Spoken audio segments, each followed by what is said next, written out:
song, let us all stand and sing hymn number 608, Faith is the Victory.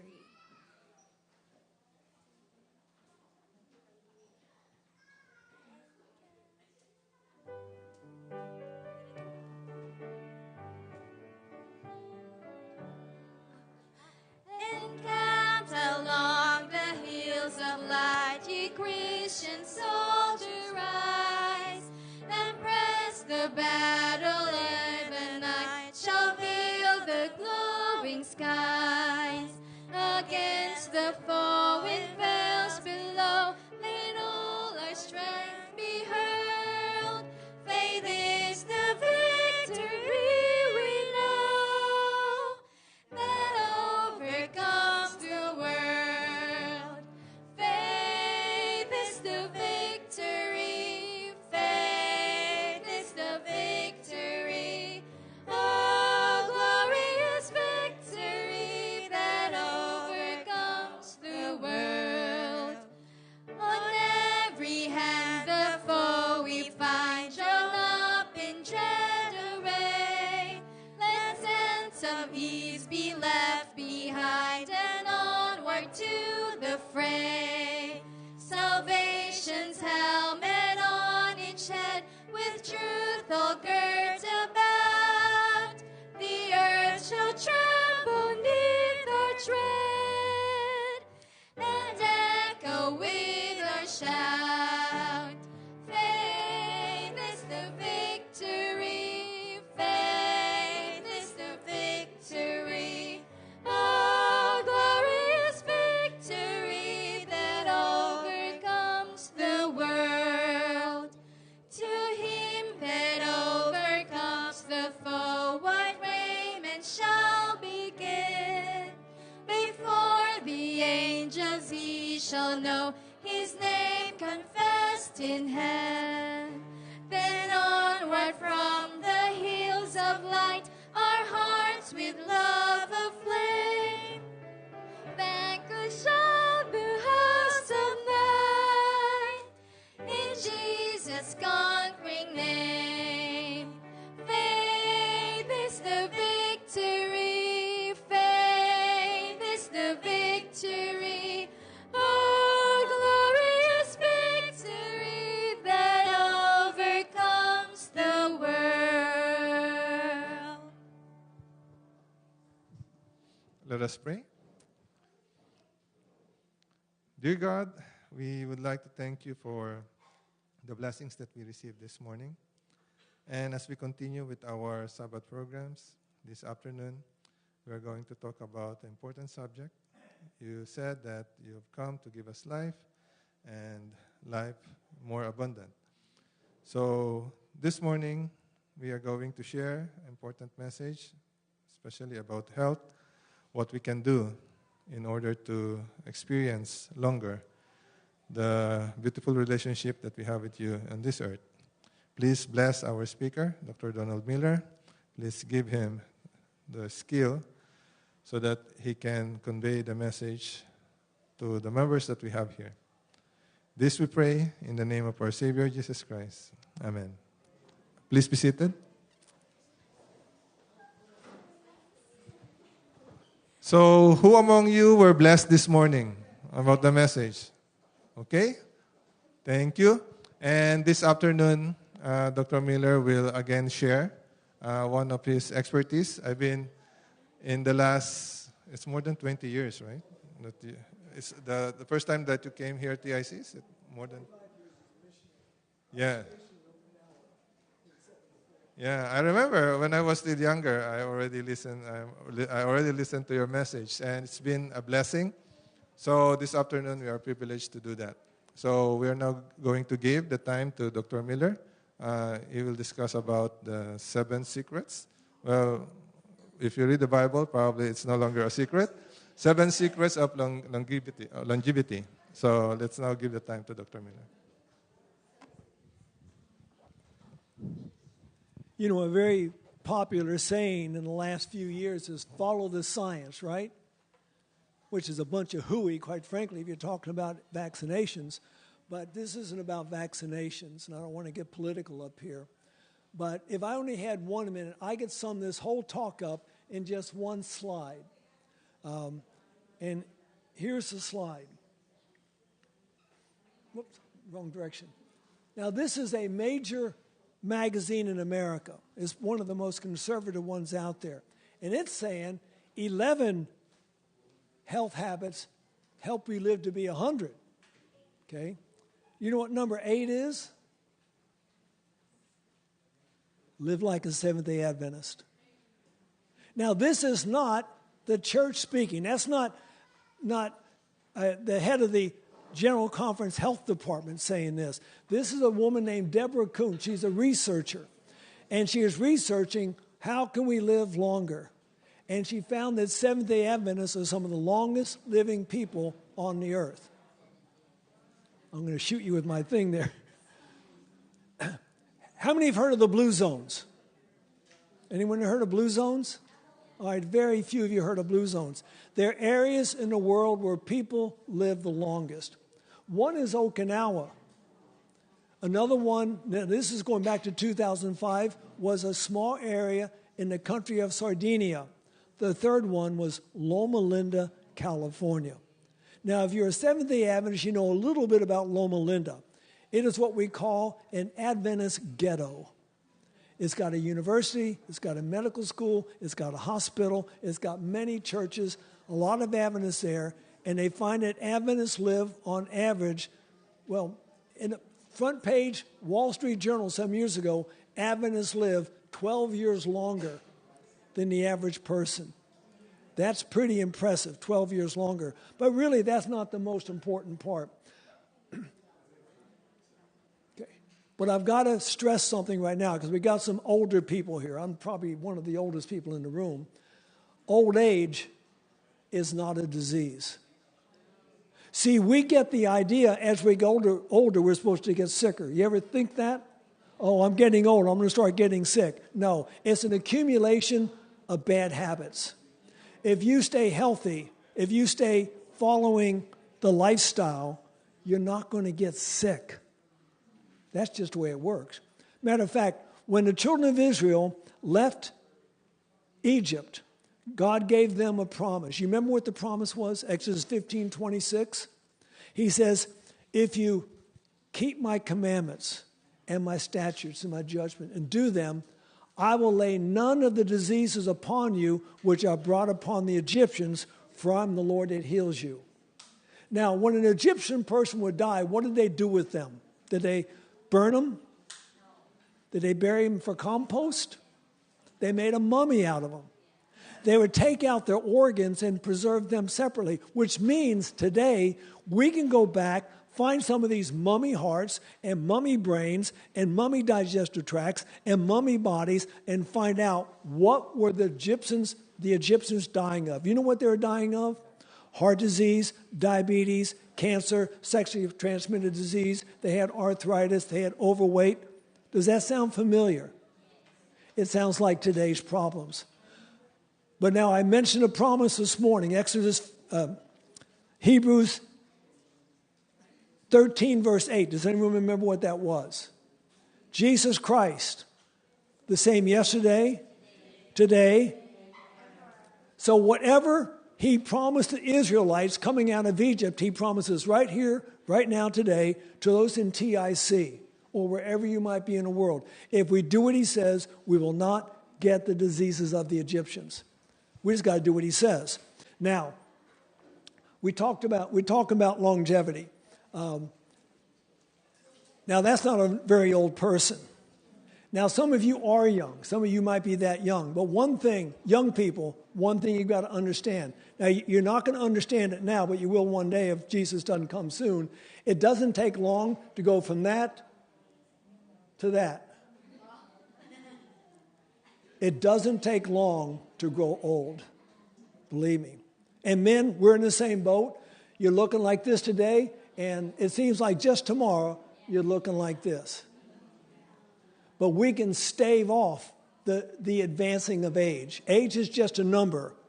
Health is a choice. You know, I'm 77 years old, and I try to take care of myself. Now, sometimes I slack off. When I was in Serbia in 2021. And I like to walk, I like to run and do push-ups. And I'd run, I'd do a bunch of push-ups, I'd run, do a bunch of push-ups. I was up to 1,300 push-ups in about an hour's period of time. I started again, well, I did it a little bit at home, but I started again when I got to Japan. I could hardly put out 200. Last 3 days, I've done 800 per day. I'm wanting to get this week, I leave a week from Monday, I want to get to 1,000 before I leave here. It's not a thing about, I'm getting old. It's about what you're doing with what you got. Take care of it or you will lose it. Okay. Is longevity the most important thing? All right, I got a lot of people talking out there. Is longevity the most important thing? How long you live? What's the factors? It's quality. We got to have quality of life.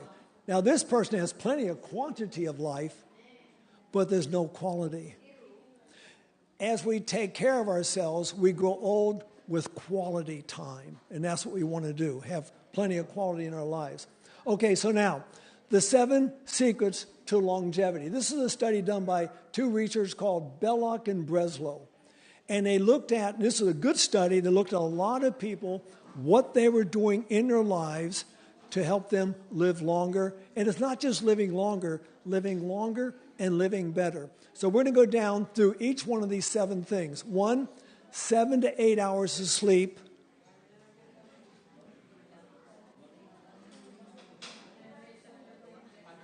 You guys are talking louder than me. Okay? At night. Now, I had a few people sleeping during my class this morning. That's okay. I get tired too.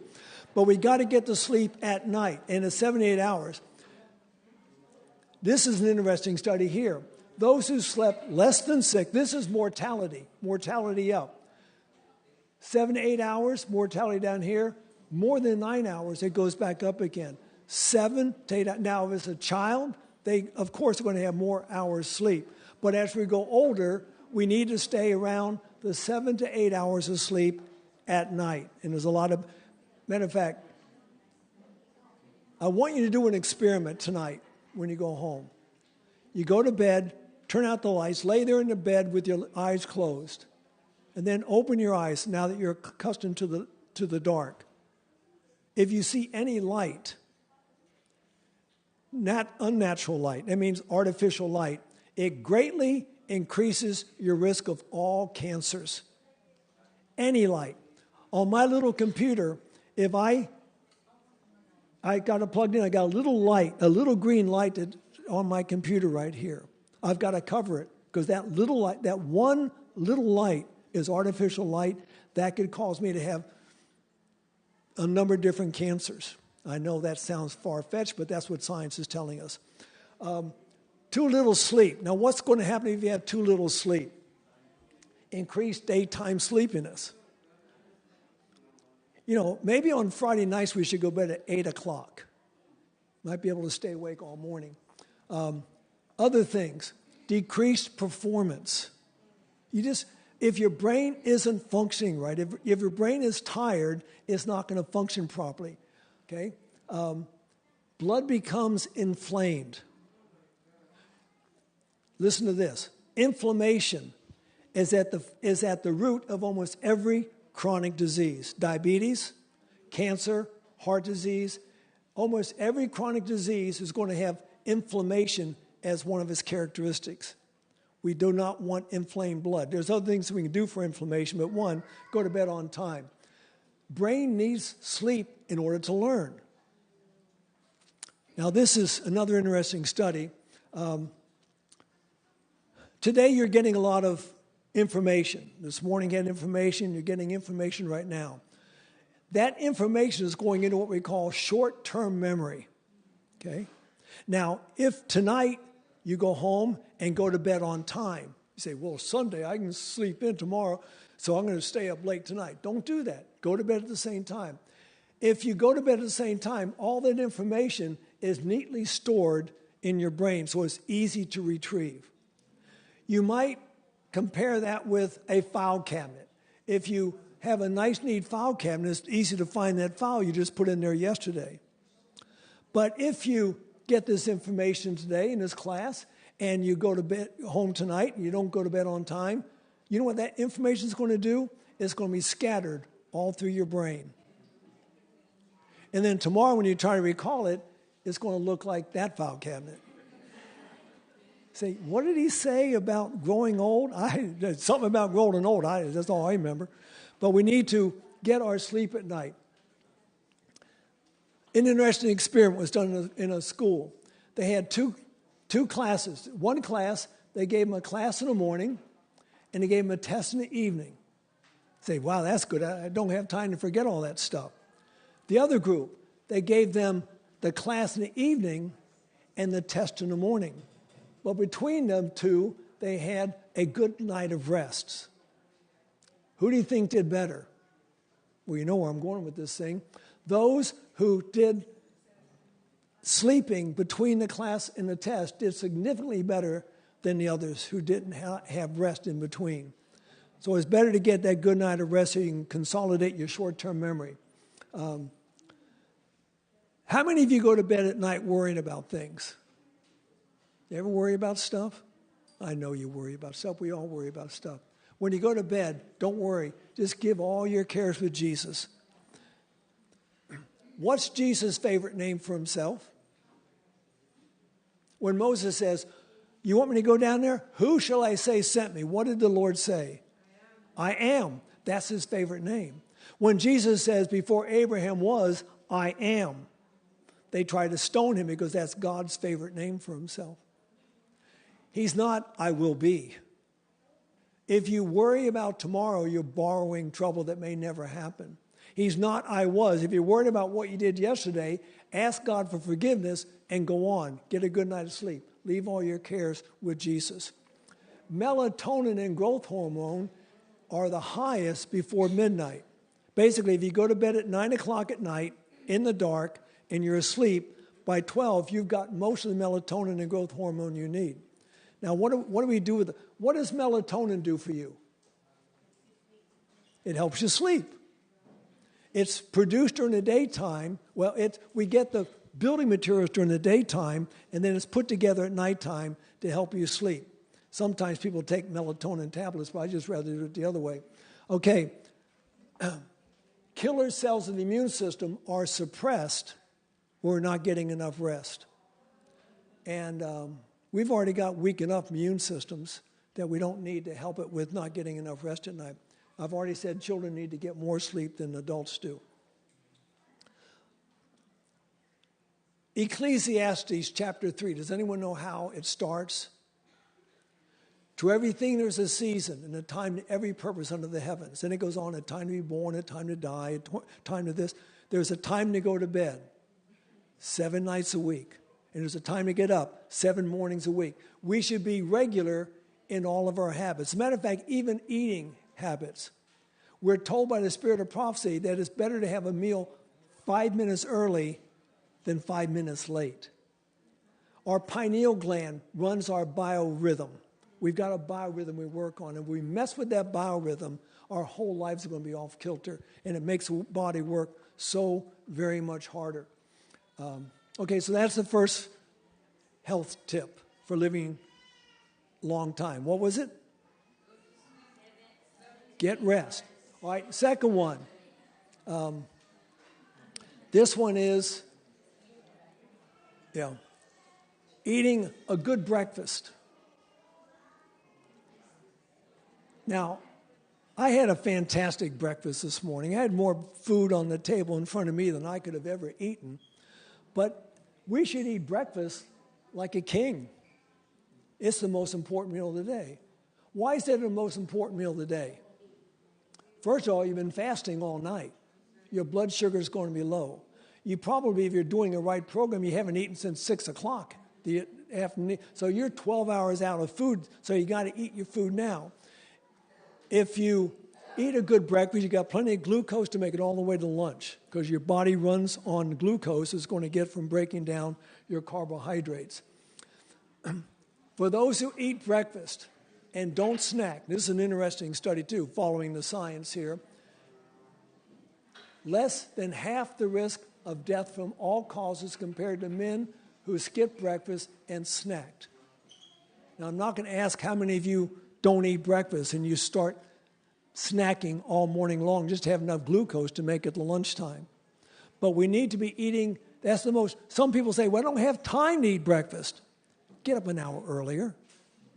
Well, but I'm tired. Go to bed at 8 o'clock, get up at 4 o'clock, you got plenty of time to eat breakfast and get to work on time. So, now, I know we're in Japan, but most of you are not from Japan. What are the leading killers? Just think in your mind, in your countries. I suspect they're one of three: heart disease, cancer, and stroke. In almost every developed country, those can be the top three causes of death. And it says, from all causes, if you eat a good breakfast, you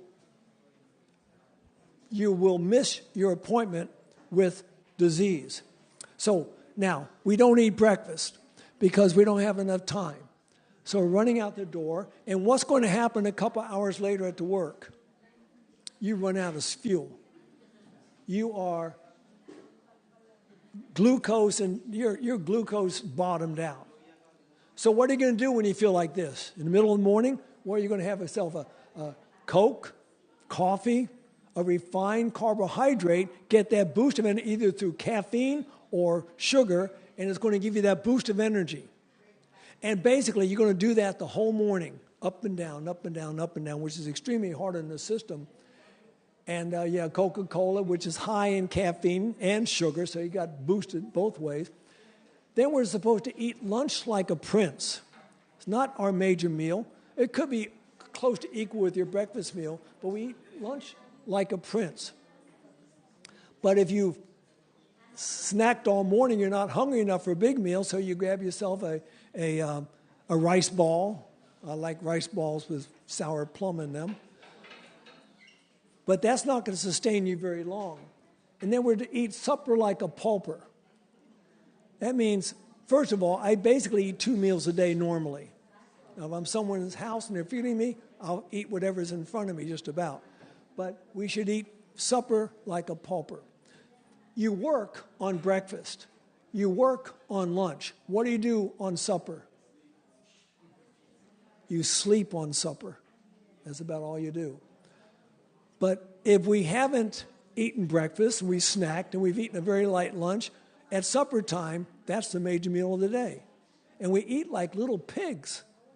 And then we wonder why we can't sleep at night, because the body's trying to digest all that food, which means all your energy is going into digestion rather than repairing the system. Do you realize that when you sleep at night, your body is repairing the damage you've done all day long? But if you're trying to digest all this food, then the body's saying, well, forget the damage that we already did. Let's try to get this stuff digested. And you wake up in the morning, two things characterizes when you wake up in the morning. One, you got a foggy brain, and two, you got dragon breath. And that dragon breath can really be bad stuff. But I'm not hungry in the morning. Some people use that excuse. Okay? It's because you ate a big meal at nighttime. If you have to eat supper, and no one has to, if you're type 2 diabetes, type 1, you do. Eat a very light meal at supper time, and at breakfast time, you'll finally be hungry again. It's amazing how that works. Okay. 2 meals a plan. Now, I've got a whole long list of the advantages of a 2-meal plan. One of them is a person who eats 2 meals a day will have 93% cancerous tumors. Why? Your normal plasma cell will have receptors for insulin. Okay? Do you know how many receptor sites are on the average human cell in your body? 20,000. That little tiny cell, 20,000 receptor sites to receive insulin to let the glucose in. But if it's a cancer cell, and cancer loves sugar, it has 15 times more. That means 300,000 receptor sites on a cancer cell. So if you know somebody with cancer, what are you going to tell them? No sugar. I mean, you can't live it? No sugar. A little bit, well, you can if you want to die soon, but no sugar. I worked with a lady here. She was part of our organization many years ago. This is way back, maybe 20 years ago. And she came down with breast cancer. You don't come down with it. She developed breast cancer. And her doctor says it's stage 4. There's nothing we can do. We worked with her. Then she went to where I worked in America at Uchee Pines, and she went through the program. She came back, went to her doctor. He could not find cancer. He said, well, come back next month. Next month she came back. Couldn't find it. 9 months before he realized, you don't have cancer anymore. It was gone. But it's never really gone. The body encapsulates it. She liked candy. She stopped candy through this whole thing. But she says, well, I'm free. I can have candy again. And she started eating just a little bit of candy. That little bit of sugar that's feeding those cells that have been lying dormant. I remember the last time I saw her. I've never seen this before. She's laying there. If you drew a line through her body, one side was all swollen. The other side was normal. And she died of breast cancer. It doesn't go away. When the doctors say, oh, I think we got it all, they didn't get it all. How can you find one cell still floating around in there? We've got to get in. See, here's the problem. If someone gains weight, how many have heard of a woman named Oprah? Oprah Winfrey. Okay, she's a big popular lady in America. She's always going on a diet. She gets fat and she gets skinny, and she gets fat and she gets skinny. What's her problem? Diets. What's a diet? A diet is something you do to attain a goal. What happens when you attain the goal? You go off the diet, which means you balloon right back up again. I'll tell my patients, I say, look, I'm going to put you on a lifestyle plan. Not a while you're sick plan, not while I'm watching you plan, not while, you're at this particular place plan. It is a lifestyle. We got to change our whole life. We got to adopt a lifestyle that is conducive to good health. Now, we're not talking a whole lot about what to eat in this program here. That's another whole thing that you got to do. But this is, if you just eat 2 meals a day, you got better eyesight, better memory, less allergies, less arthritis, less cancer, so many things, so many great benefits, better eyesight, better hearing. So we eat the 2 meals a day with about 5 or 6 hours in between the 2 meals. See, when you eat a meal, you put the food in your body, it's got to completely digest it. You eat Did you have any carbohydrates for lunch? Yeah, a lot of carbohydrates. Broccoli. But broccoli is not just a carbohydrate, it's a protein.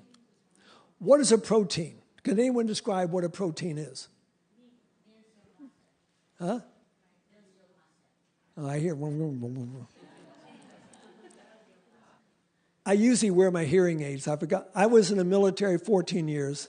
I was a rifle platoon commander. I did a lot of shooting competitively in the Marine Corps, and my hearing is shot. So, I'm trying to remember my question here.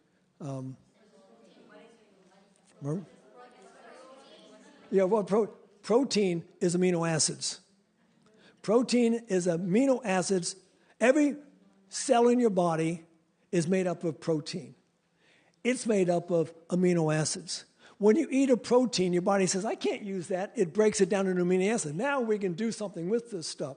Broccoli is one of the highest protein foods you can eat because it's got the 8 essential amino acids. Your body can make most of your amino acids, but it cannot make the essentials. Essentials had to be gotten from an outside source. Broccoli, genmai, not hakamai, whole rice, oats, beans, corn, tomatoes, potatoes, sweet potatoes. I had sweet potatoes for breakfast of all things. All these things are high in the 8 essential amino acids. How am I going to build my muscles up? Let me ask a question. Does a cow every once in a while go down to McDonald's and eat a hamburger to get the muscles that a cow has? Where does a cow get its essential amino acids? Total vegetarian diet. So basically, all the nutrients you put in fats had to be broken down into fatty acids. Carbohydrates had to be broken down into glucose or sugars, we can put it that way, starches, and fiber. Okay? Got to be breaking it down. And proteins got to be broken down into amino acids. And that takes a lot of time. Once it's done, your body needs at least minimum of 1 hour empty, completely rest. It's called the interdigestive phase. And when you do that, your body's now ready to take the next load down. If we're swinging through the day, eating, it takes about an hour, 4 hours to digest a meal. So let's say you eat a meal, you got 4 hours digesting. If you eat another meal right away, 4 hours. Basically, you're spending about 15 hours a day digesting food. If you were eating 2 meals a day, those extra hours could be used for policing your body for the diseases that want so much to get inside of you. Yeah, disease is looking for victims. All right, the third one. All right, so we got getting your rest at night, eating good breakfast. Third one is no eating between meals. Now, I was talking to someone earlier. I've spent a lot of time in Russia and Ukraine. And there you got the babushkas. You know what a babushka is? It's a grandmother. And it's just old ladies. And they're sitting on the corner selling little cones of sunflower seeds. And the people will buy a thing, and they'll dump them in their pockets. And this is what you're going to see if you ever go to Ukraine or Russia.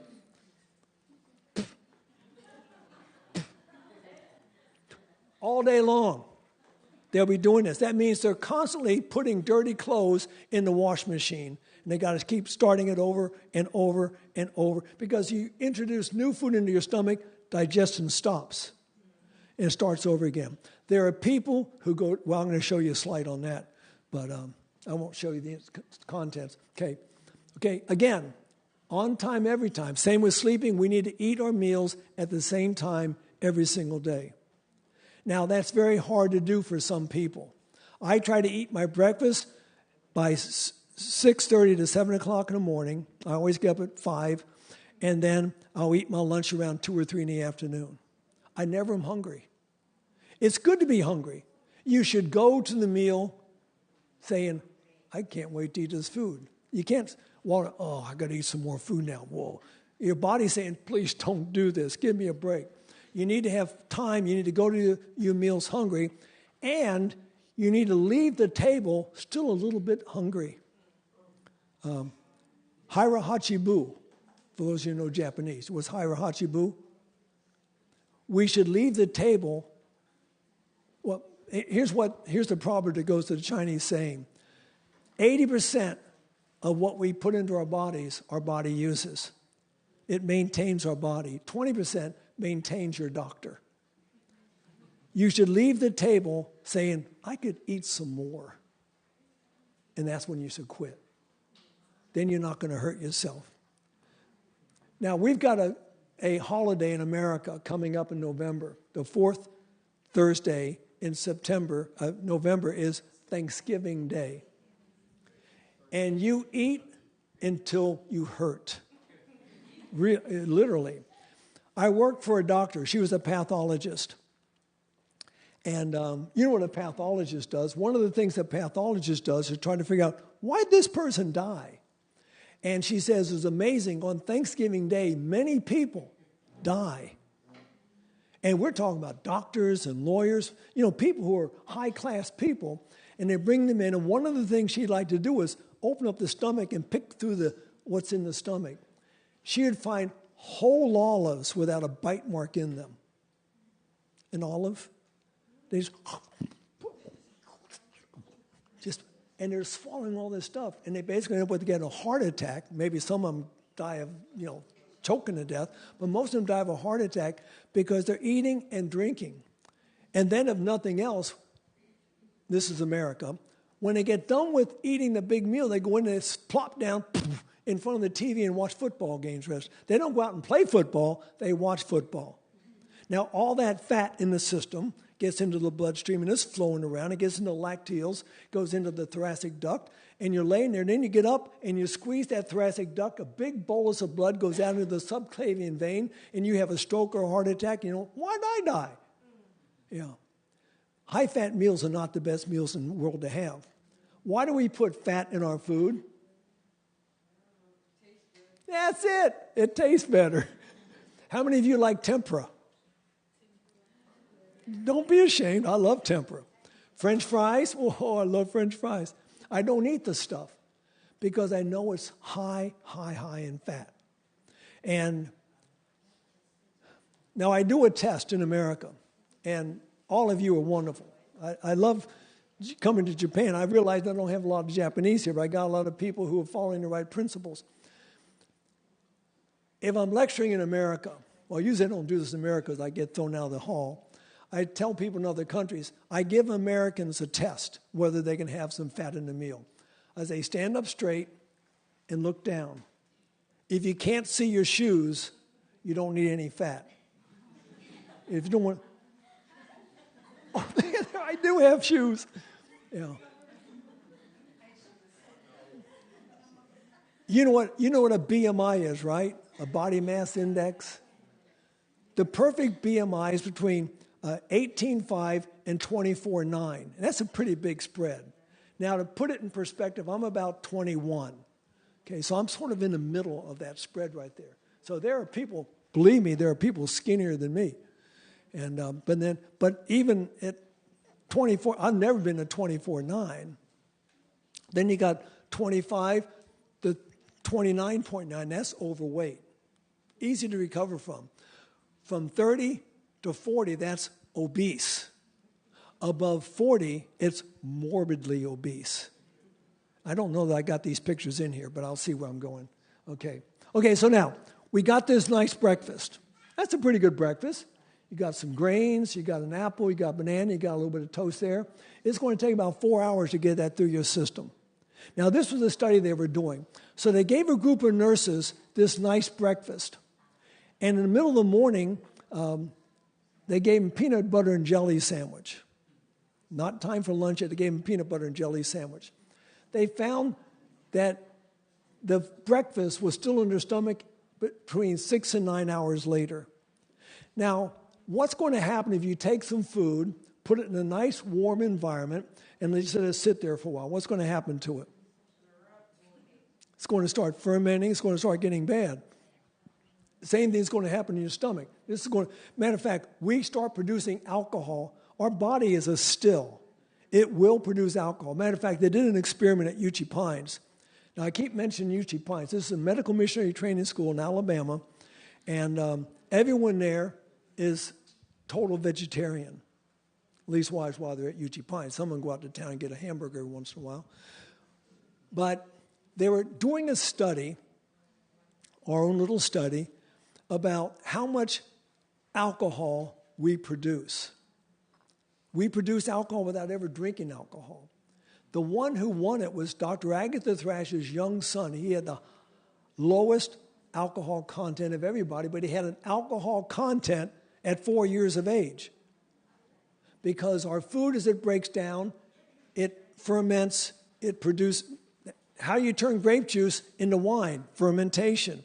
You're going to produce alcohol, and it's going to be in your bloodstream. That's why sometimes we feel so tired after a meal. You're drunk. So we need to make sure we aren't overeating all those different things. Okay, so now, the next day they gave the nice breakfast to somebody, and then in the afternoon they gave them a couple of pieces of chocolate. Twice.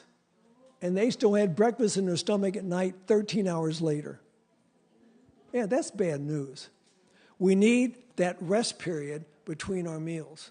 If you don't, you're going to suffer the consequences. It's your choice. High-fat meals, It's going to 5 to 6 hours to clear the stomach.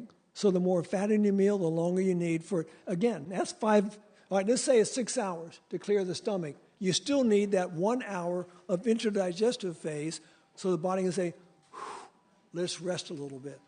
And then you can recover and go on for your next meal. Some people, that's the whole meal. That's the whole life. Have you heard of this? There was a study done. A guy did a DVD called Super Size Me. How many have heard of Super Size Me? Very interesting. This guy decided he was going to, for 30 days, eat nothing but McDonald's hamburgers. He'd go to the restaurant and order, a hamburger and French fries. And back then, until he came out with this video, they'd say, do you want me to supersize it? That meant more French fries and more cheese on his already dripping hamburger. After 3 days, he was throwing up in the parking lots. But he kept with the program. He had 3 doctors monitoring him. But he get in, I forget what day it was, 22 or 23. They said, you got to stop. You're already diabetic. His blood sugars were out of range. See, what's another name for, I know in Japan it's called sugar diabetes, but we call it sugar diabetes. That's what diabetes mellitus means. It's not caused by sugar. Sugar is the symptom. Now, I'm not saying eat all the sugar you want. The main cause is fat. A fat-rich diet is going to cause diabetes. We need to get away from that. And so basically, we need to have plenty of time. Oh, yeah. And the guy who did that thing, he recently died. Very young. Because he never recovered from that one little experiment. All the damage he did in that one short period of time cut his life way, way short.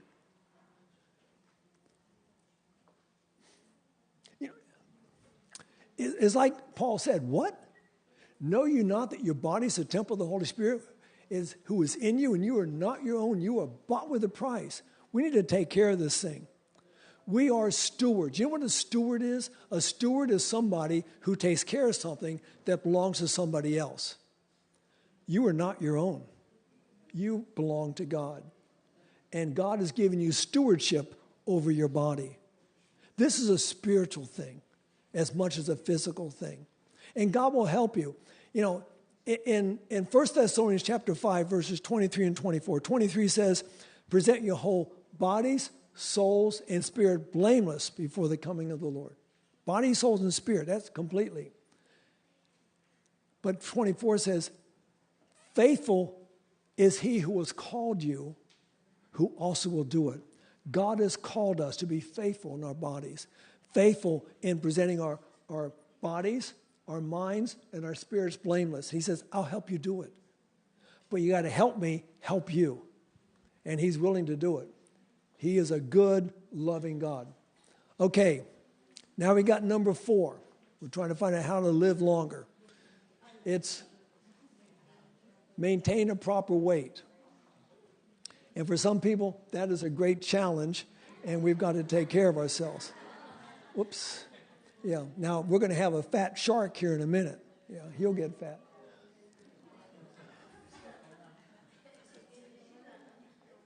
For every 10 pounds of excess weight, we reduce our lifespan by 1 year. Every 10 pounds. So now, what would happen if we would lose 10 pounds of excess weight? What might happen? We just might extend our lives by that very same year that we're trying to lose back there. So we got to get our weight down to the proper amount. Okay? Yeah, body, I do have it in here, body mass index. Under 18.4, you're underweight. Now, that's not a bad thing. Matter of fact, underweight people across the board live longer than overweight people. But still, you got to be healthy enough to take care of yourself. All right? And then this is why I said the ideal weight, 18.5 to 24.9.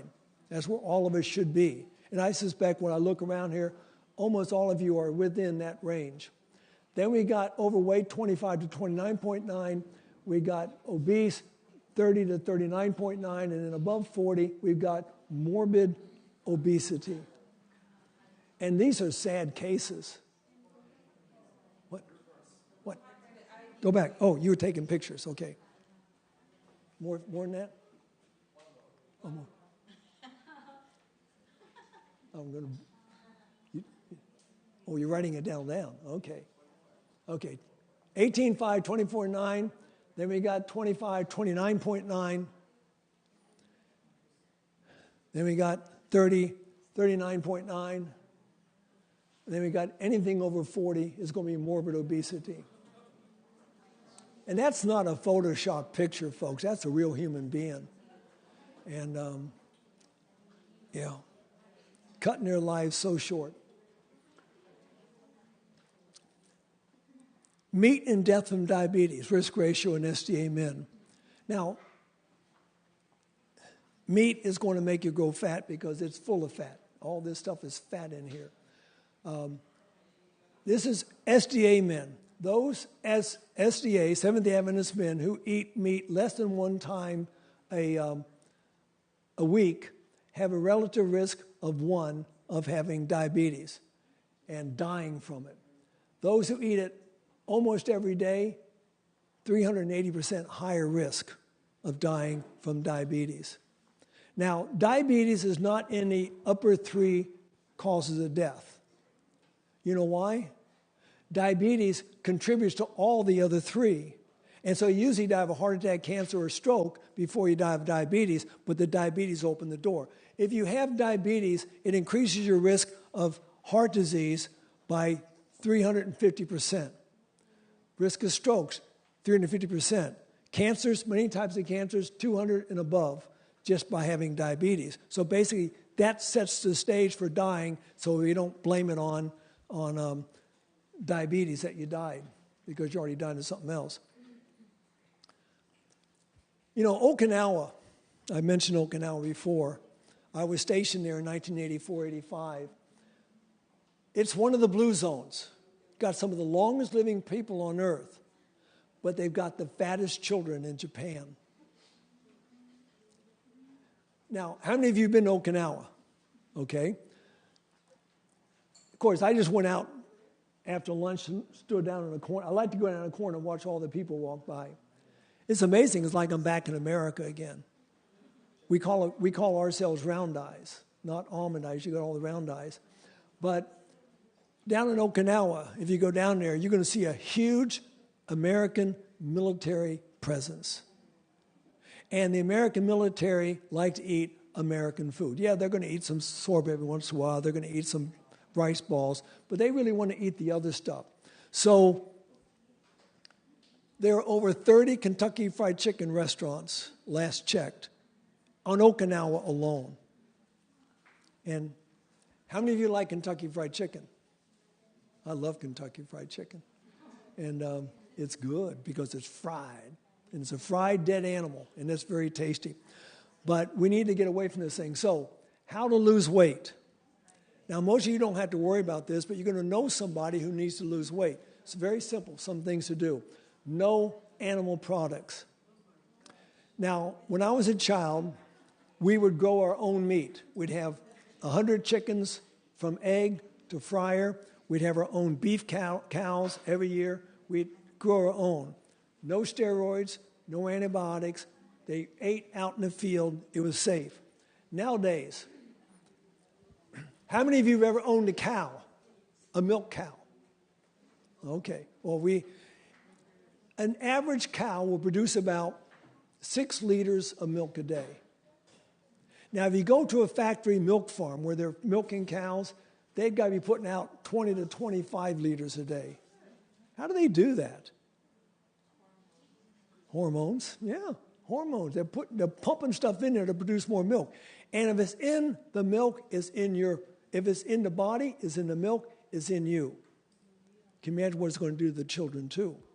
Anyway, no animal products. These things are made to accelerate growth. We don't need to go there. No dairy products. Okay, I'm of European descent. 50% of people of European descent are lactose intolerant. If you're from Asia, some of you are from Asia, 90 to 95% of you are lactose intolerant. If you're from African descent, like Ghana, 95 to 100% of Africans are lactose intolerant. Now, what's that going to do to a person? It means allergies. It means it's going to promote things. Now, even if you're not lactose intolerant, type 1 diabetes. What's another name for type 1 diabetes? We usually call it juvenile diabetes. That's type 1 diabetes because young people get it. The number one cause of juvenile diabetes is early exposure to cow's milk. Because cow's milk, if you are sensitive to it, if you have a lactose intolerance, and casein, really for this one, if you have a casein intolerance, that's the protein in milk, it goes into your body, and the body sees, the immune system sees it and says, uh-oh, this body doesn't like this stuff. It's going to make an antibody. Now, listen closely. Casein from cow is made up of 17 amino acids. It's a protein, so it's made up of 17 amino acids in a certain chain. But there are cells in your pancreas, we call it islets of Langerhans, or we just call it beta cells, that make insulin. They're made up of the same 17 amino acid peptide chain. So when we make an antibody to attack casein, and that antibody gets down to the pancreas and sees the islets of Langerhans, what's it going to do? It's going to attack it, kill it, which means now the body's no longer producing insulin. So what type of disease does that make type 1 diabetes? An autoimmune disease. The body is fighting itself. Children should never drink milk unless it's their mother's milk. Now, yes, if the mother can't produce, and if you're going to go to formula, matter of fact, all you need to do this. When you buy something in the store, read the labels. Now, sometimes you're going to take a medical dictionary to find out what all is this stuff I'm putting into my body. But you got to read the labels because you're almost always going to find some form of milk in baby formula. Find some hypoallergenic baby formula, which is usually going to leave off the milk because there's so many allergies to cow's milk for babies. Okay? We're trying to lose weight here. Whole food, plant-based diets. Now, if you tell somebody you're a vegetarian, you got to be careful with that. Because many people have a warped idea of what a vegetarian is. Some people are lacto-ovo-vegetarians. Some are lacto-fiscio-vegetarians, Pisces polo vegetarians. Some are ice creamo-vegetarians. Some are, well, when I feel like it, vegetarians. I am a whole food, plant-based vegetarian. I don't want anything from an animal going into my body. So and if you want to lose weight, that's the way to go. Okay. If you're trying to lose weight, you eat nothing after 3 o'clock in the afternoon. Whoops, get back there. There should be something else there. Nothing after 3 o'clock in the afternoon. Why is that? After 3 o'clock, your body quits properly breaking down the nutrients you're putting into it. Okay. 2-meal plan, I've already mentioned a 2-meal plan. That's a great way to lose weight. Nothing between meals. That was already one of the health principles that we're talking about. And then including liquids. The liquid that God gave us is water. Not Coca-Cola, not Sprite, not coffee, not tea. It's just good old water. None of that. Yeah, there, unless it's water. No free fats. What's a free fat? Butter, margarine. You know who that is? What's he doing there? Oh, look at that. Let me tell you something interesting about that man. It's finger-licking good, isn't it?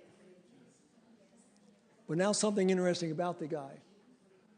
Oh, yeah. I told you before, I like chicken, Kentucky Fried Chicken. I ate some in April 1984. Last time I ate it. And it doesn't offend Colonel Sanders, because that's not Colonel Sanders. That's a good friend of mine. Now, let me tell you something interesting about that man. His name is not Colonel Sanders, it's Johnny Miller. Something else interesting about that guy. He's a vegetarian. Something else interesting about that guy. He's a Seventh-day Adventist vegetarian. Something else interesting about that. We got a lot of things in common. We got the same last name. We both are vegetarians. We're both Seventh-day Adventists. And we're both Vietnam veterans. Yeah. Yeah. He's a great guy. And Kentucky Fried Chicken sends this guy all around the world as their front piece, as their spokesman. He told me something one day. He says, when I go to Japan, people don't want me to leave. He says, one rich guy says, look, I'll buy you this house over here. Just stay here with us. Maybe he thought he was going to make them chicken every day or something. I don't know. But, yeah, total vegetarian. Yeah, it's pretty cool. I don't know if Kentucky Fried Chicken knows that. No salad oils. No cooking fats. We're trying to lose weight. This is just about losing weight. Can you have a little bit of oil? What about olive oil? It's a free, eat an olive. No, all right. Now, what in olive oil do we need? Come on now. You're all told, eat extra virgin, cold pressed olive oil. What is in there that you need? Well, I'll tell you what you're looking for is omega-3 fatty acids. You don't need oil. You need omega-3 fatty acids. Olives are full of omega-3 fatty acids. I had some fantastic omega-3 fatty acids for breakfast. It's called avocado. You can get it in strawberries. You can get it in many, many different foods. Does anyone know what type of fat omega-3 fatty acids are? What type of fat are they? They are called essential fatty acids. Now, I've already mentioned essential amino acids. What does it mean, essential amino acids? Okay, your body can't produce them. Some people say, well, it means your body needs them. Your body needs all 20 of the amino acids. But the essentials, your body can't make. It's got to get them whole from an outside source. Fatty acids are the same way. So where do most people get their omega-3 fatty acids? Fish. Cold water fish. But you know something? A fish needs essential fatty acids too. They do not produce their own omega-3 fatty acids. So where do they get them? They've got to eat a fish that ate a plant, or they've got to eat the plant themselves. Maybe they like nori. Maybe they like nori with sour plum like I do. But they've got to eat a plant in order to get their essential amino acids. But if you're going to eat, in the late 90s, maybe the early 2000s, I'm going to shoot you. I'm going to shoot you with this thing right here. I was lecturing somewhere here in Tokyo, and a big article came out in the main Shinbun here in Tokyo. And here's what it says. Women who are pregnant, who are lactating, or who have small children should not eat or serve cold water fish. Why? The level of mercury is so high in cold water fish. Folks, our oceans are polluted. Our air's polluted. We got just up the road, or is it down whatever direction it is, we got Fukushima Daiichi. Is it still hot? Is the reactor in Fukushima Daiichi still putting out radiation? I don't know. No one told me. Yes, it is. We have another place in Ukraine called Chernobyl. That was 1986. It's still putting out radiation. If Jesus doesn't come soon, those reactors will stay hot for 1,000 years, putting out plutonium-238, 239, putting out, sulfur-35, putting out iodine-135. It's going to be putting out these radioactive isotopes for years and years to come. We've got to learn how to take care of ourselves. If we're following God's plan, it's protective. What happened in August of 1945, very significant here in Japan? Okay, quit making her laugh. Quit making her laugh. Huh? Atomic bomb. How many of them? 2. What cities? Nagasaki, Hiroshima. Okay. In Nagasaki, there was a doctor named Dr. Akazuki. He was a resident in a hospital behind a hill in Nagasaki, but when the blast went off, the hill protected him from the blast.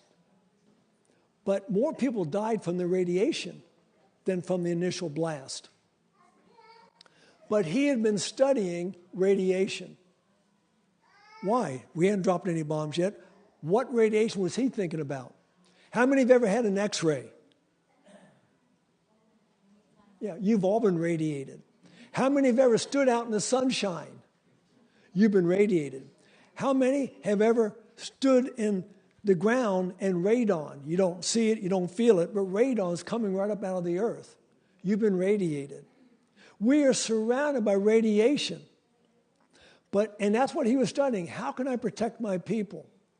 When that bomb went off, he had already implemented his plan, and not one person, staff or patient in his hospital, got radiation poisoning. Not one. And you can do it too. Here's what he did. Now, I'm going to tell you exactly what he did. All we've got to do is apply the principle. 1, Genmai. Brown rice. No Hakamai, white rice. It was only Genmai. It had the fiber. Fiber cleans the system. Second thing, he gave them miso soup. Now, miso soup can help restore your biome, your flora in your intestinal. It's got some ferments, which is going to help reestablish your good bacteria. You got to have good bacteria. If you don't have good bacteria, you're going to die of a yeast infection. Okay? He gave them seaweed, sea vegetables, whatever, kombu, nori, whatever it was, which are high in minerals. He gave them Hokkaido pumpkin. Well, you don't have to have Hokkaido pumpkin, just whole vegetables. And then he gave them sea salt. One last thing, no sugar for anybody. Not one grain of sugar, and not one person got sick. Can you do this? All right, let me go to another study.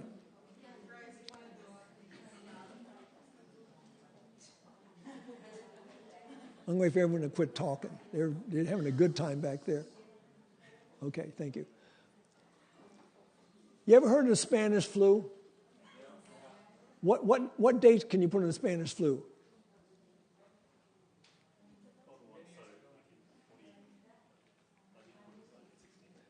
Wrong war. It started the month that World War I ended, 1918. By the end of 1918, pandemic of Spanish flu. So it was 1918, 1919. Estimated between 20 and 100 million people died of that one thing. But there's one place where people went there, they did not die. It was called Battle Creek Sanitarium. Does anyone know who their main doctor was? Kellogg.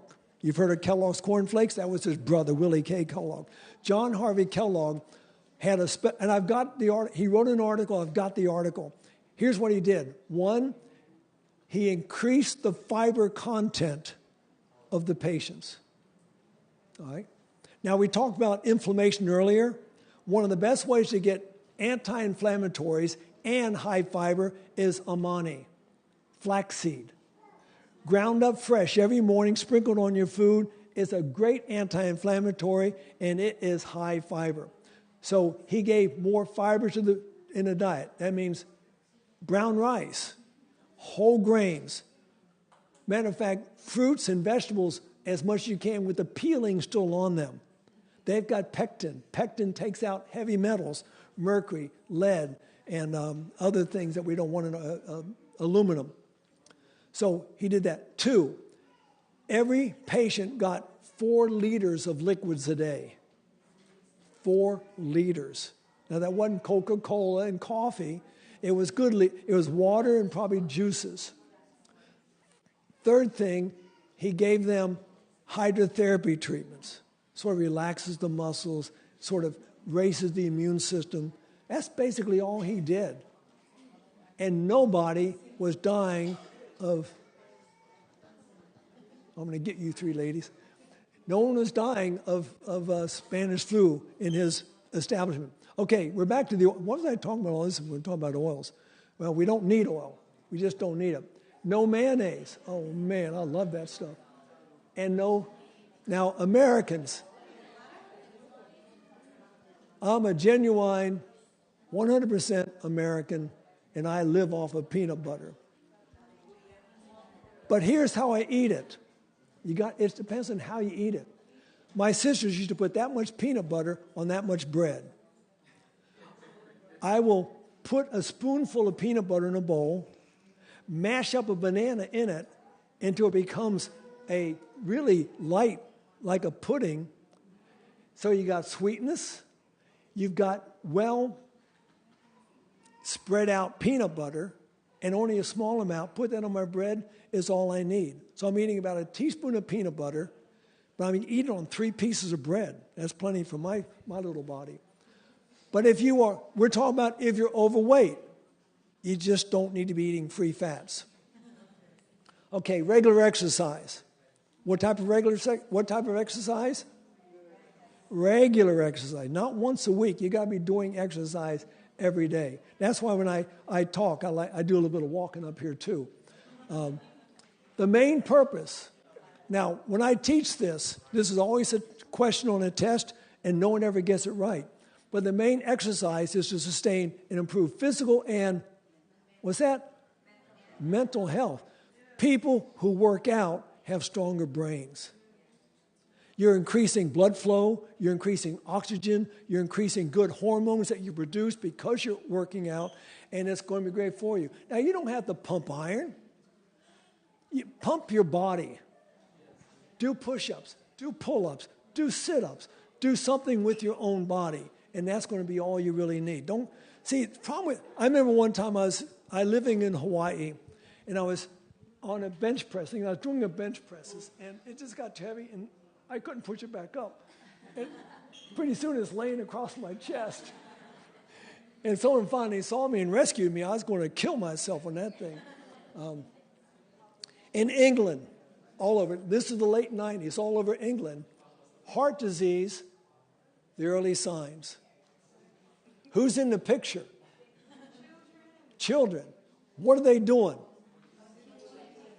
They're sedentary, completely sedentary. And if you can see this closely, this is all junk food. Children lay the foundation of heart disease when they're children. And it catches up with us when we get older. And they're basically here, we got to get them outside. Trouble is, we're living in a whole different society than I grew up in. I'm thankful I grew up without computers, without cell phones, without video games, and television. You know how many channels we had on television when I was growing up? 3 channels. And when you got home, it was just soap operas. Who wants to watch soap operas? We put our books down. We played till supper time. We're living in a whole different world right now. They did an interesting study. If America went to war again and we had to re-implement the draft, 70% of Americans would be unfit to serve in the military. You know what they'd be doing? They'd be bringing those old codgers back in who still are in good shape. Yeah. Okay.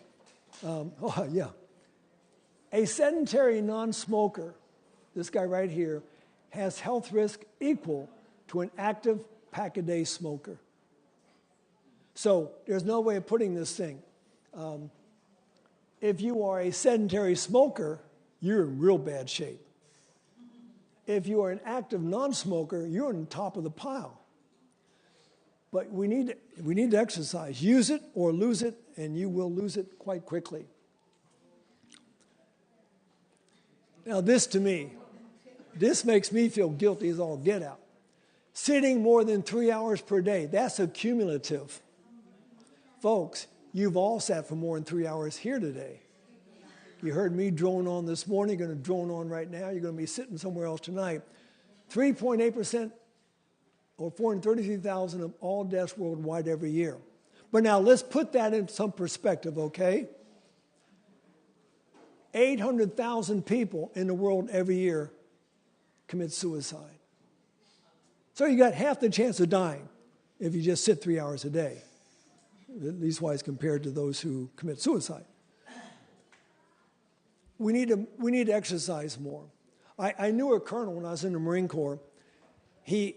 At his desk, he put a garbage can on top of his desk. On the garbage can, he had a board. He never sat down. The whole day he was standing up. He'd work on the desk. He'd work on the board, on the garbage can, on the desk, on the floor. He would not sit down. Now, I'm not saying some of you have sedentary jobs. Some of you are secretaries. Some might be, I don't know what a job would be, very sedentary. But if you sit down all day, you are developing what we call hypertonic stress. When you go home, you're going to feel tired. You know what you should do? You should go out and exercise. What do you feel like doing? That's the worst thing in the world you can do, because that stress is going to stay there. You know what stress is? It's release of norepinephrine, epinephrine, or adrenaline from your kidneys, which you get in a stress environment, a fight or flight environment. What do? Let me give you a story about that fight or flight experience. I like to go for long walks in the morning. I live down in Alabama, and it's out in the country. So I'll be walking down. It was my prayer walk. I'd pray for every house I pass. There are only a few houses, but every house in Alabama in the country has a fence around the yard. You know why it's there? Keep the dog in. Not to keep people out, it's to keep the dog in. Because if the dog's in, people aren't going to get into that fence. So I'm walking down, and I looked up ahead, and one of the gates was open. That gave me some concern, because I knew what type of dog lived in there. But I didn't see it, so I kept on walking. And as I got near the house, I heard it. It came out from behind the house and headed right for that gate. You know what type of dog that was? What's the meanest dog you can think of? Well, it was a Rottweiler. I don't know what dog you said. It was a Rottweiler, and they're not nice dogs. And it was coming out. Now, what happens in my body when I see that Rottweiler? Fight or flight. My adrenaline puts out adrenaline. My adrenals put out adrenaline. My eyes dilate so I can see it better. My heart rate increases. My respiration increases. All my blood goes from my skin to my muscles. That's why we turn white or a lighter shade. And your hair stands on end. You produce more coagulants. That's amazing. You produce more coagulants, because now if he tears my arm off, I won't bleed to death. So I go, that gives me the power to fight that thing. I'm not going to fight a Rottweiler. He was a big Rottweiler. And running, then he's going to eat my gluteals first, which it would hurt me. So what do? I had the third choice. I stopped. He's coming right. I stopped, and I faced him. And I held up my hand, and I quoted a Bible verse. There's a Bible verse for every difficulty you will ever get in. Huh? Here's what I said. I didn't say grace for the dog, too, so he could eat me in peace. I said, the Bible says, you got to give him the reference, an Egyptian dog shall not wag his tongue against an Israelite. That's Exodus 11, verse 7. Paraphrase, because the dog does not understand King James English. And you know what? That dog stopped right there. And I kept walking a little bit faster up the road. When we're in trouble, we need to take God's word back to him and say, Lord, you promise. And I have found in my life, and I've been in a lot of hot situations, a lot of dangerous situations, I have found that God's word is true. How many have ever heard a guy named Desmond Doss? Okay? Hacksaw Ridge, or Medina Escarpment, as the Japanese called it. I knew him personally, and he was the most gentle, nice Christian man you'd ever want to meet. And he went in on Hacksaw Ridge and saved, they say he saved 75 men. You know why they say 75? When it was all over, the captain says, you just let 100 men down. He said, oh, it couldn't be 100, probably only 50. No, it was 150. Well, let's split, 75. He let 100 people down from that ridge because he had faith in God. Folks, we're coming to a time in Earth's history where if you don't have faith, you're not going to make it. We've got to have that faith that's going to see us through the last great crisis. You got choices in your life. You can end up like this. I don't want to end up like this. Or you can end up like Holder Crook. Now, Holder Crook, her nickname was, this is Mount Whitney, the highest mountain in the 48 contiguous states, not Alaska and Hawaii, but in the 48 states, Mount Whitney. She climbed it every year on her birthday. They called her Grandma Whitney. But beyond that, there was 4,418 meters tall with a pack on her back to the top of that mountain. She's the oldest woman ever to climb to the top of Fujisan.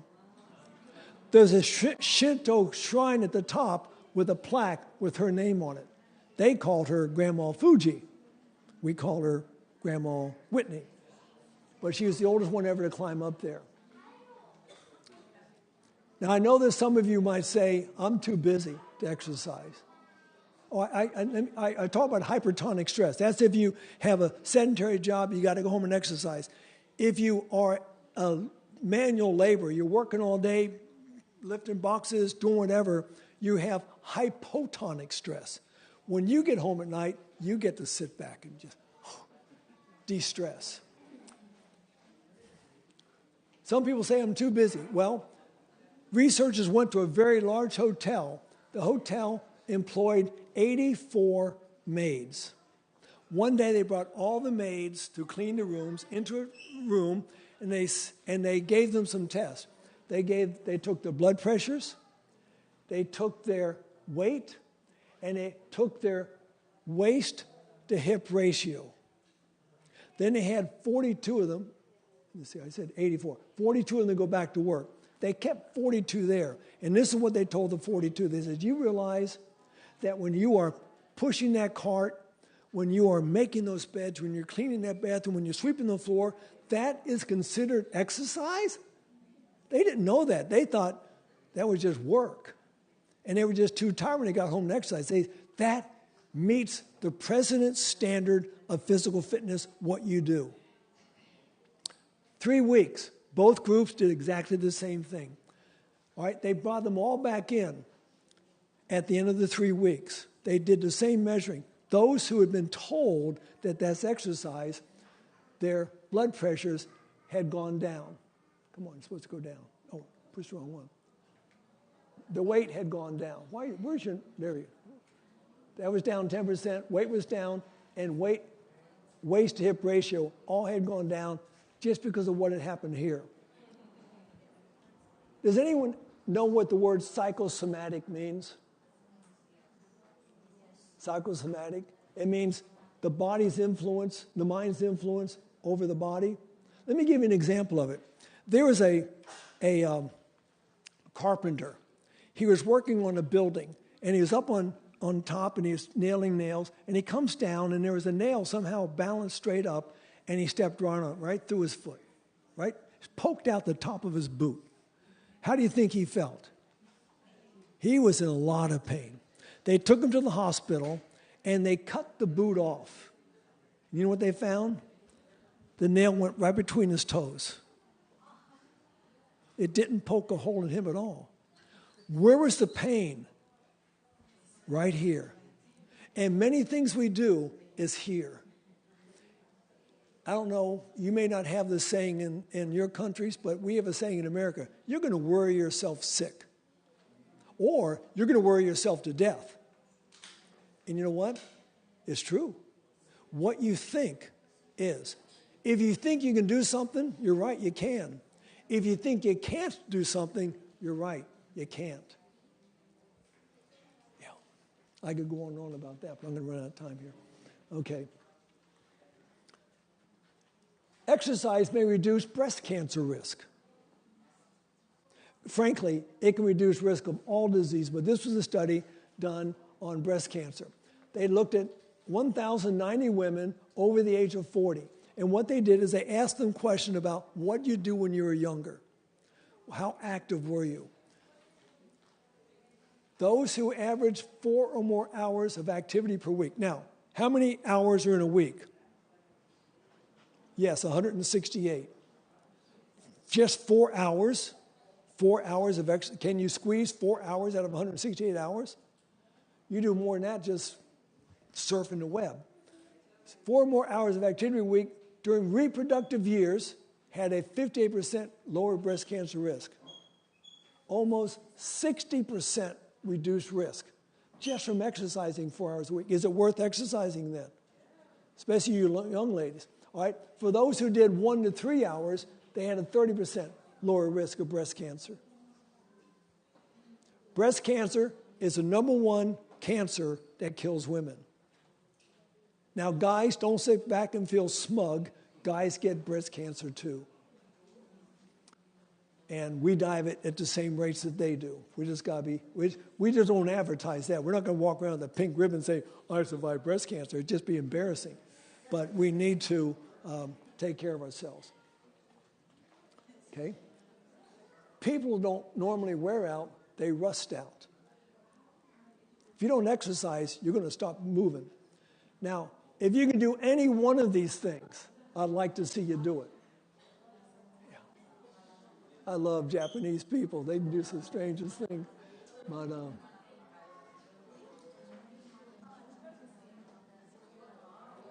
you don't get like that sitting in a chair for 50 years, then start exercising. They've stayed active their whole time. Okay, so we need to get out of this mentality, all right? Okay, number 6, no alcohol. Now, I was doing a school up in Mount Akagi 2 weeks ago, and one lady said, my boyfriend and his mother, they think drinking a little bit of alcohol is not bad. Any alcohol at all, any one drop is bad for your body. Now, you're going to read studies and say alcohol is good for you. Have you ever read stuff like that? Coffee is good for you, green tea is good for you, chocolate is good for you. It may be true, but it's not truth. It all's doing some damage. So let's look at these things. The face of alcohol. First of all, it makes you do stupid things. I look at this picture and say, what were they? Well, they weren't thinking. That was the problem. They just weren't thinking.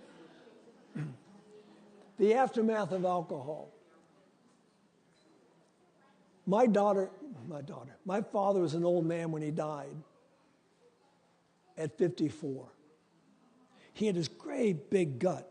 He died of cirrhosis of the liver. You know what happens when your liver quits working? You're not producing any coagulants. It means you start to bleed. One morning he's sitting there and he started bleeding from his eyes, his nose, his mouth. Every orifice that could leaked blood. They took him to the hospital. Now I was in the military a long way away. 3 sisters were there. 2 were nurses. 1 went into the trauma unit with my father. They were putting units after unit of blood into his body, and it was just spilling right back out. And finally, she just signaled for the doctor, no more blood. She held my father while he died. And she told me something. A few years later, she says, you'll never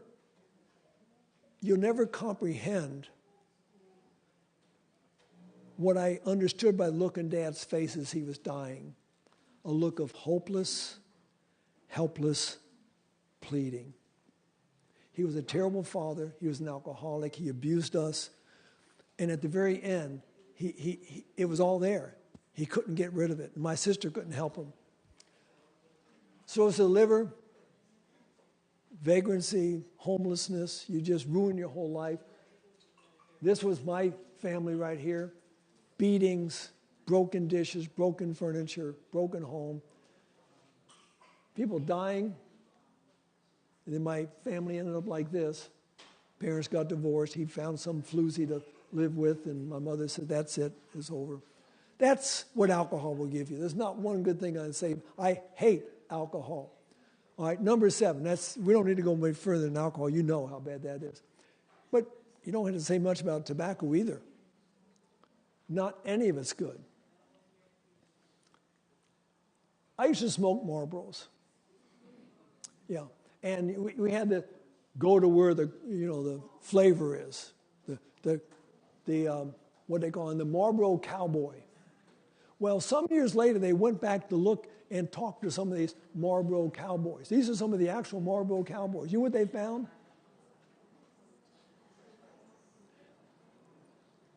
They died of either emphysema or cancer. Most of them did. All that advertising. Tobacco is slow suicide.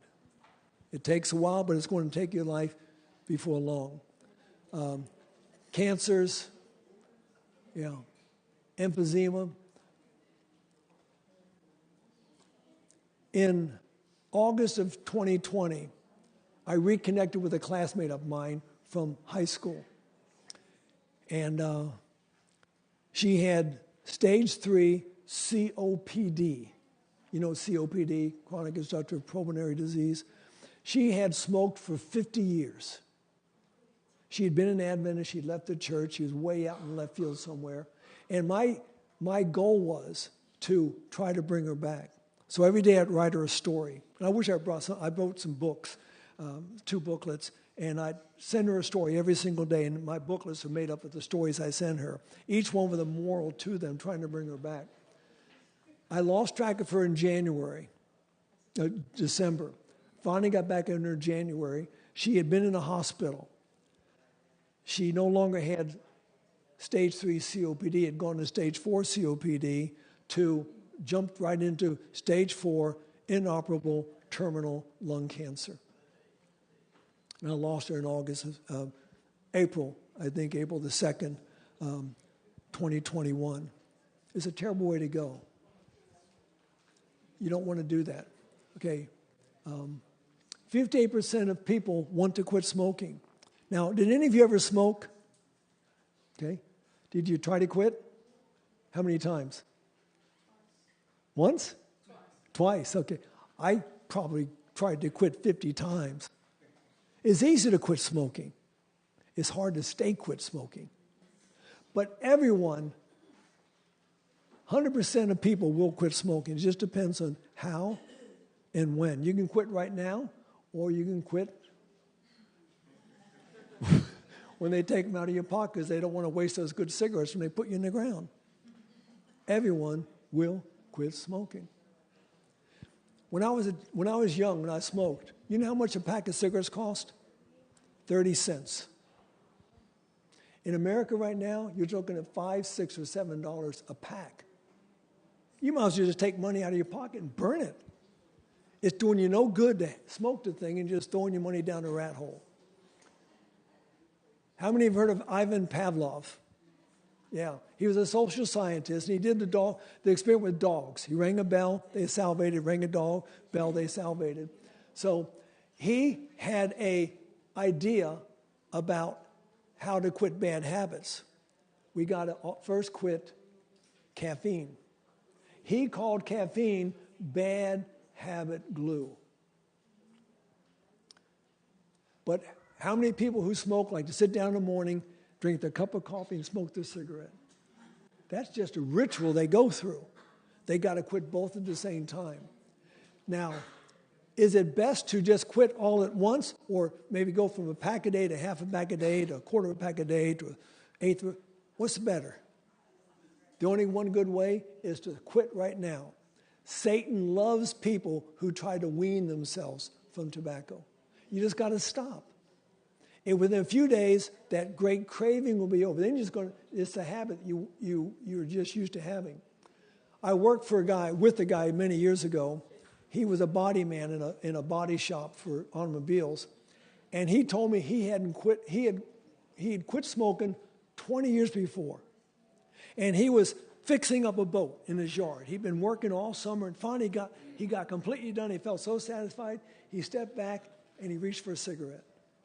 There was no cigarette there. It hadn't been cigarettes for 20 years, but that habit was still there in his mind. Just congratulatory cigarette. He didn't go back to smoking. But there's something about smoking. Here's what you got to do. If you're a smoker, you got to hate smoking and help other people quit smoking. You help them, you're going to help yourself. Okay, now, the results of these 7 longevity factors. What we're going to look at, this is the chart this study came up with. 0 to 2, if you're keeping 0 to 2, you're keeping 3, 4, 5, 6, all 7 of the factors. Then 20, 30, 40, 50, 60, 70. How many are you keeping? And then it's going to either add or subtract years from your health age, not your chronological age. You're not going to change your chronological age. You can change your health age. So let's say this guy is 70 years old, and he's keeping all 70 of the health habits. What can he do? He can subtract 18.2 years from his health age, which means he's 70, but he's really only 51.8 years old. That's pretty good. I'd love to be, I'm 77, but I'd love to be 51.8. I'd love to be 60 again. Can you imagine that? I'd love to be 60. Whew. All right, you got this other guy. He's 20 years old. He doesn't keep any of the health habits, maybe 2 of them. What's he get to do? He gets to add 14.3 years to his health age, which means now this guy is 34.3 years. Big difference. They're 50 years different in age, but less than 20 years different in their healthy age, healthy age. Now let's go up to people who are both 70 years old. Okay, we got the person who's 70 years old, keeping all of them. Again, she can take the 18.2 years off of her health age, so she is 51.8. But then we got the person who doesn't keep the health habits. She's also 70 years of age. She keeps 0 to 2. She gets to add 27.1 years to her health age. So now she is 97.1 years old. They're both exactly the same age, 45 years difference in their health ages. That's a significant number. And these were, like I say, these were just 7 factors. In that study I showed you at the very beginning, how to live to be 100, and they had 11 factors, and one of them was live like a Seventh-day Adventist. We didn't talk about I did mention what to eat here, but it wasn't part of their study. I was just trying to boost you along. So basically, if you want to live a long, healthy life, some of you are, in this range. I suspect a lot of you right here in the 20 to 40 year range. You want to be over here. Losing a lot of them. Okay, any questions? Any questions at all?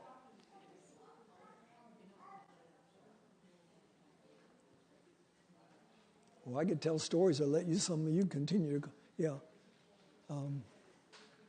Well, if you don't have any questions, I'll let you go.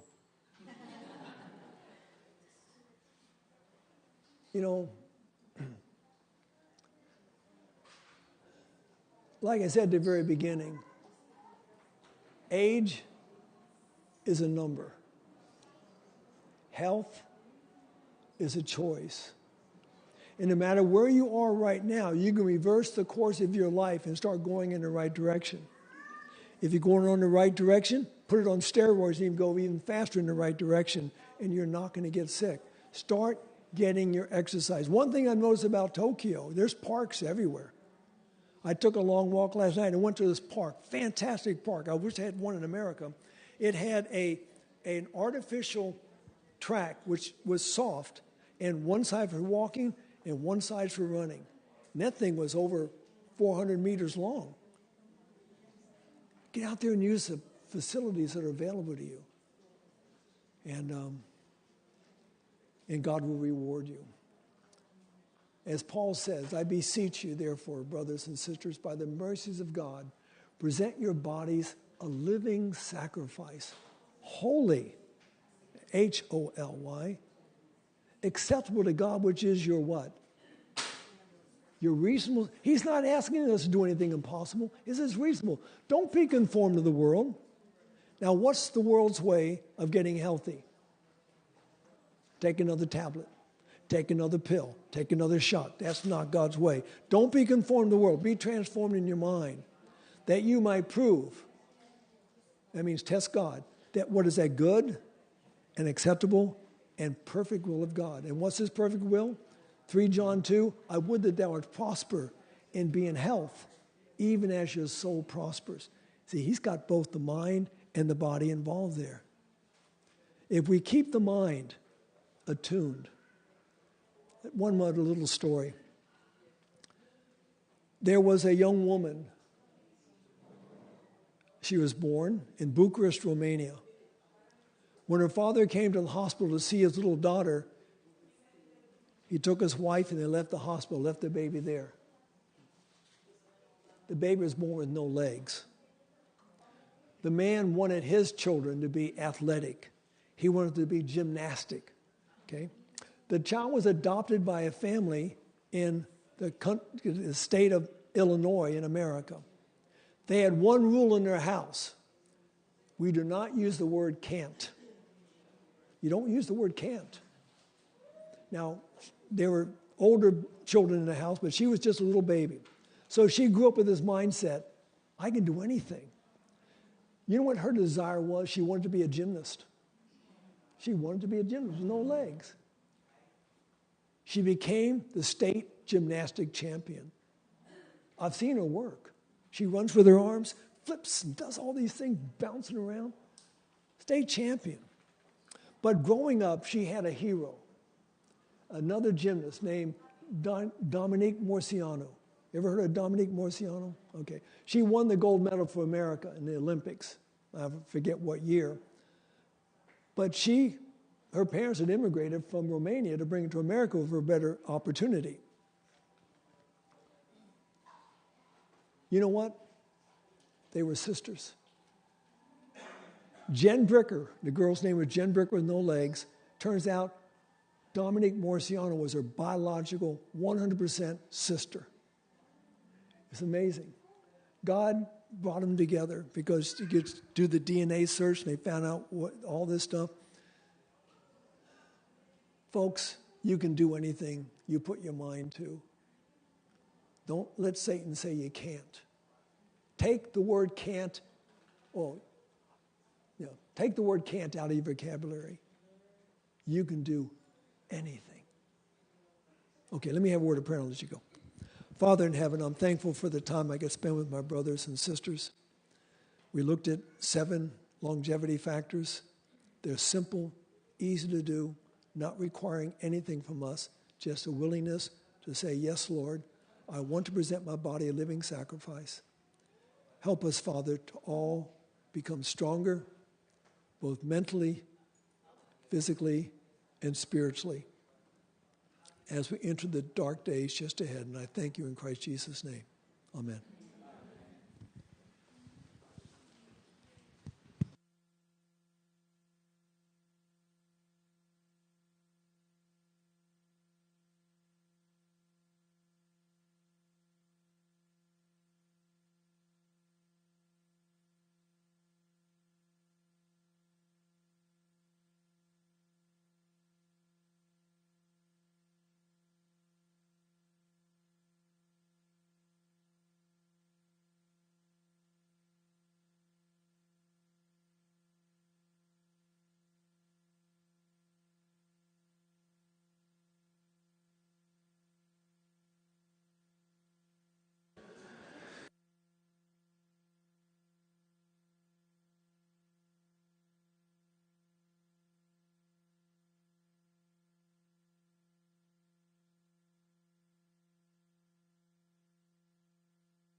be more weak, let's say.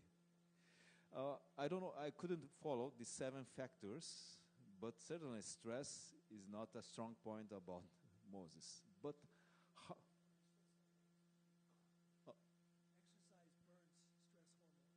exercise burns stress hormones.